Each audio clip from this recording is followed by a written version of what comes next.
Hello and welcome back for another Torah Tuesday.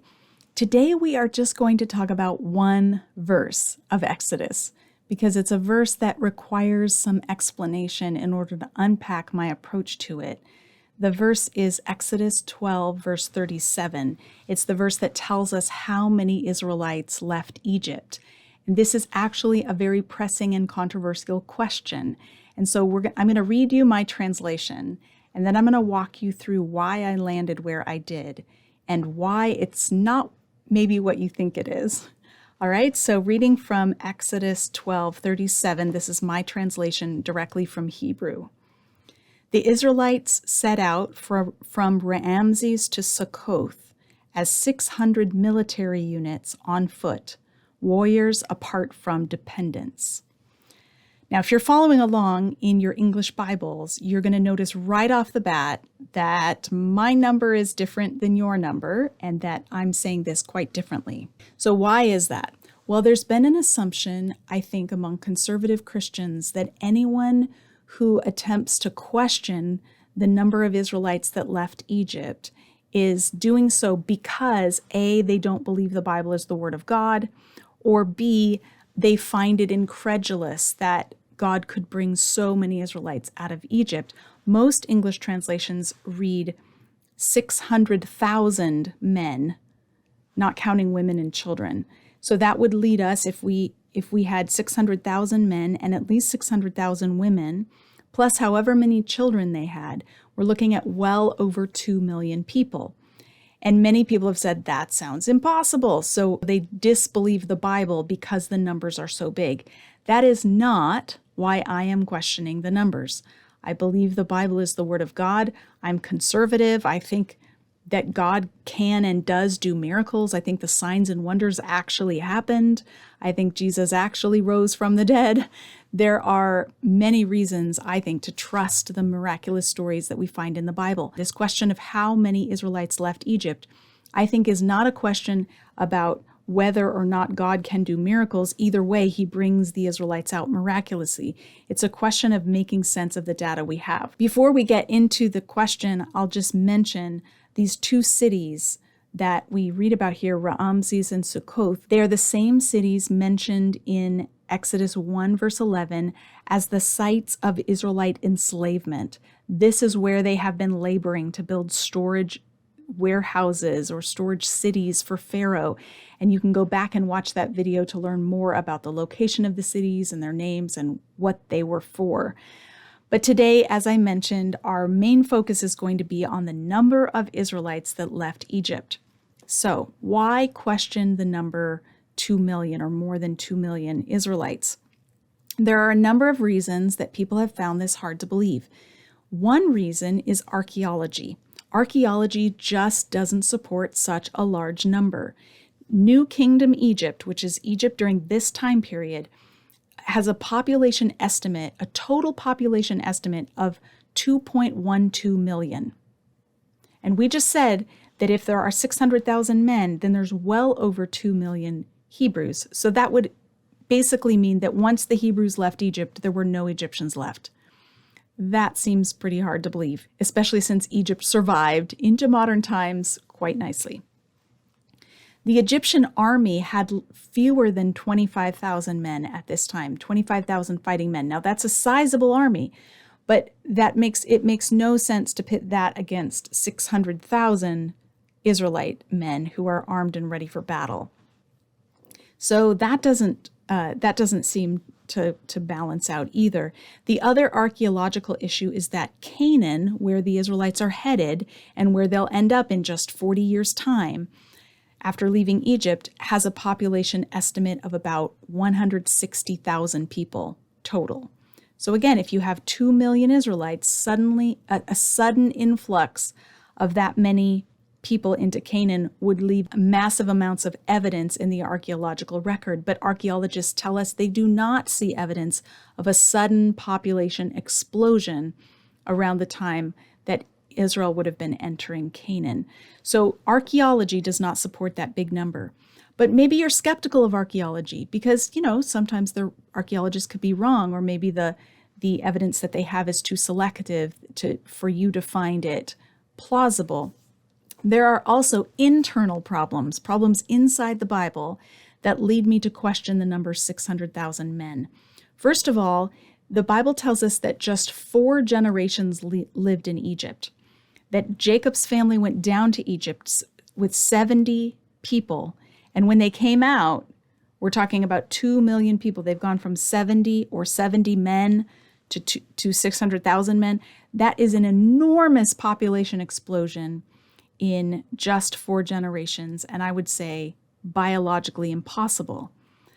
More internal evidence against this comes from Numbers chapter 3, verse 43, which lists out the number. It gives us the count of how many firstborn sons there were in ancient Israel.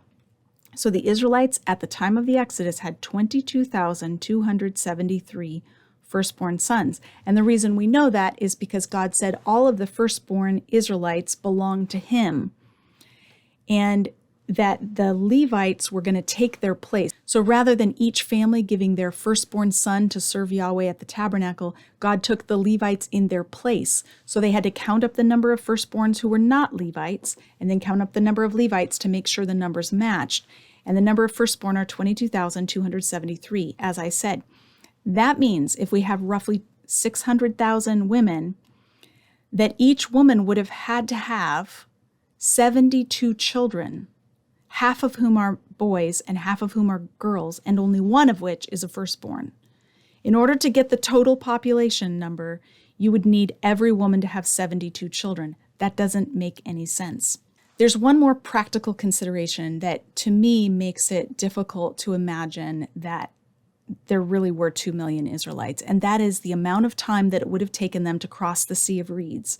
So those who are more spatially oriented and better at math than I am have determined that if you had a line of Israelites 50 across, so 50 abreast, crossing the sea at the same time at 5 miles an hour, which is fast for men, women, children, flocks, and herds to be traveling over the sea floor.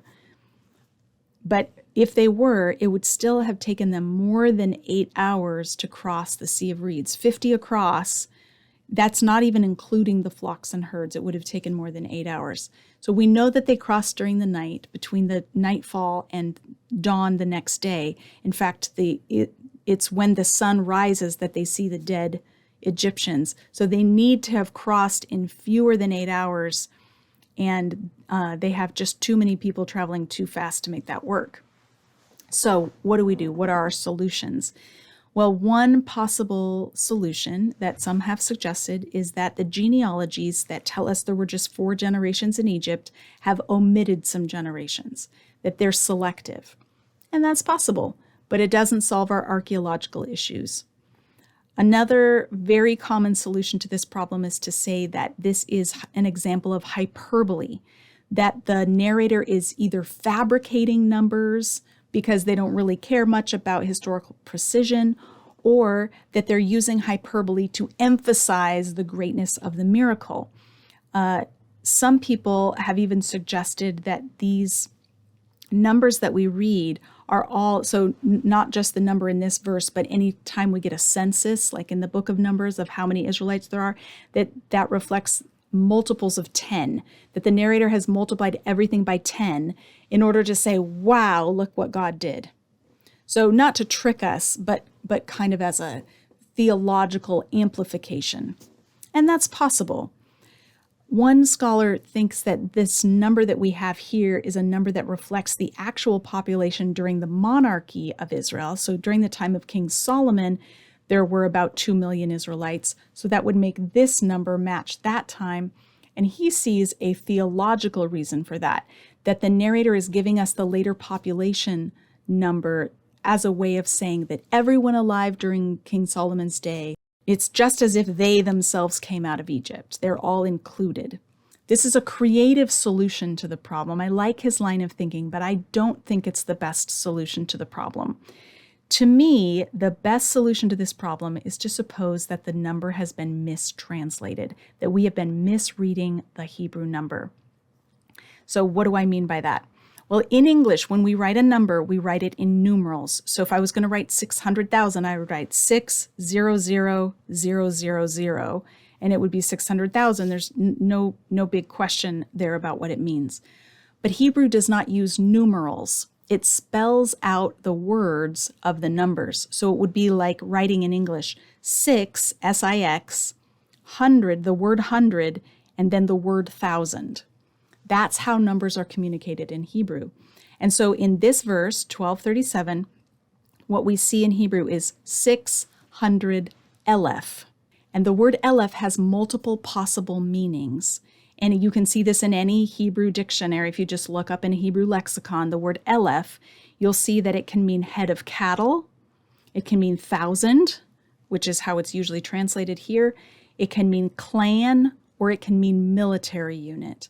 Let me give you just 2 examples of where it clearly means either clan or military unit. So in Judges 6:15, Gideon says, "But sir, how can I deliver Israel? My Eleph is the weakest in Manasseh, and I am the least in my family." So to say that his Eleph is the weakest in Manasseh is clearly not talking about heads of cattle or about thousands. He's referring to either his clan or his military unit that's based on his clan, that they're the least in his tribe. And Joshua 22:14 says, "And with him 10 chiefs, one from each of the tribal families of Israel, every one of them the head of a family among the Eleph of Israel." Again, here it clearly doesn't mean 1,000 or head of cattle, but it seems to clearly mean clan in Joshua 22:14. So, if this means military unit, which I think is likely given the other military language that's surrounding it, talks about warriors leaving, it talks about them being prepared and ready for battle.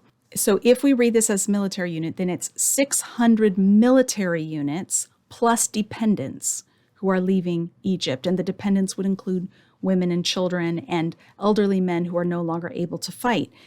The best estimates we have of military units from the ancient world, from this time period in this region, would be about 6 to 15 men per unit. It would probably depend on the family or clan that they came from. So they were probably organized in a kind of clan-based army. So if you have 6 to 15 men in each unit, 600 units, we have a rough estimate of about 6,000 men, fighting men, leaving Egypt, along with women, children, and old men, giving us at least 22,000 Israelites, but certainly not 2 million. So that is a much easier number to reconcile with archaeology of Egypt, archaeology of Canaan, survival in the wilderness as they cross the Sinai Peninsula. It comports better with the size of the Egyptian army. It explains better how in 4 generations they could have multiplied so much. I've done the math, and it's possible for them to go from 72 to 22,000 in 4 generations if they were very fruitful. So, and it also explains the amount of time that they were able to cross the Sea of Reeds, and it explains the number of the firstborn, although that's a place among others that still is a bit tricky to totally unpack. The number 22,273 in Numbers 343 is this. We're looking at the same sort of issue here. It's 22 Eleph, 22,000, so 22 groups of firstborn, maybe from different clans, totaling 273 firstborn. I mean, that's a much lower number than what we began with, and much easier to reconcile with the rest of the book. So, I hope you found this interesting. I hope it's clear I am not trying to change the Word of God. I'm trying to read the Hebrew well and make sense of all of the evidence that we have both inside and outside the Bible to determine which meaning of Eleph is the one that makes the most sense in this context. It's still absolutely miraculous that God brought out this many enslaved people all at once, and that he sustained them 40 years with manna and water in the wilderness as they awaited their entrance into the promised land. So I hope this has been helpful. There will be more detail when my commentary on Exodus is released in a few years. And in the meantime, there's a small section in my book, Bearing God's Name, Why Sinai Still Matters on the number of Israelites that left Egypt. And you're welcome to check that out if you want more information.